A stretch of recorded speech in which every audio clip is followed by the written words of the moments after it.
Hi, Bruce Edgerly here, co-founder and vice president of Backcountry Access. Going to go over a few things about auto revert mode.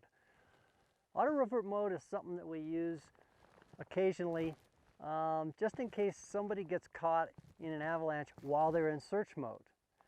If they're searching, well, if they get caught and buried, that means they're not transmitting when somebody comes to try to find them.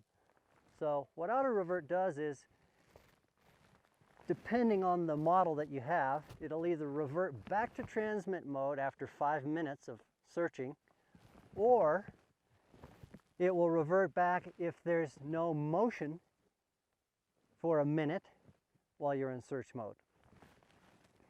Tracker DTS and Tracker 2 both have a 5-minute timer on them.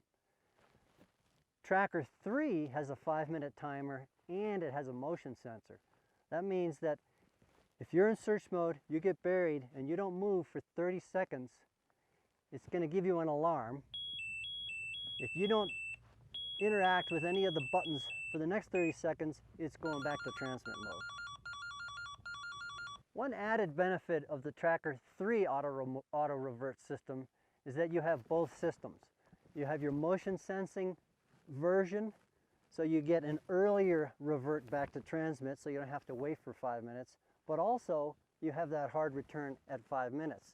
That way, if you get buried in search mode, and after you get buried, you're fighting for an air pocket and it's sensing that motion, well, okay, it won't trigger the motion sensor, but at least after 5 minutes, it'll go back to transmit mode no matter what. It's really important to know that if you want to activate auto revert mode, you have to do that every time you turn the unit on. The way you do that is you press the options button on any of your trackers when you turn it on, and then you'll see when it goes through the diagnostics, including the battery power, it'll flash AR at the end. At that point, lift your thumb up off the options button, and now you're in auto revert mode. Why do we do that? That's because people that are new to their transceivers and aren't aware of this feature sometimes can disrupt a search or an avalanche course. So if you know enough to activate auto revert when you turn on your transceiver, you'll know what's going on when you hear that alarm sound. And you won't disrupt the search because you'll know that, okay, I need to press my search button again to stay in search. So auto revert mode is a fairly unknown feature that's got a lot of value for search and rescue teams and for situations where there could be some lingering avalanche hazard.